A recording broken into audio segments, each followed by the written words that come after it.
ख्रिस्तामध्ये माझ्या प्रिय बंधूंनो आणि भगिनींनो, आजच्या शुभवर्तमानात प्रभू येशू ख्रिस्त रक्तस्रावामुळे पीडित असलेल्या एका स्त्रीला रोगमुक्त करतो.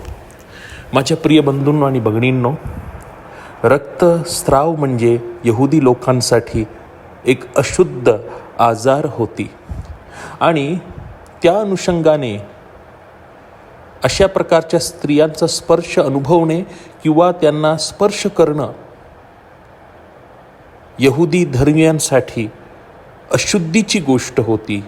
तरी येशू अशुद्धतेच्या पलीकडे जातो, मानवीय नियमांच्या पलीकडे जातो व त्या स्त्रीला रोगमुक्ती प्रदान करतो. माझ्या प्रिय बंधूंनो आणि भगिनींनो, आपल्या धर्मग्रामात ज्या लोकांना आपण वालीत टाकतो त्या लोकांपर्यंत पोचूया.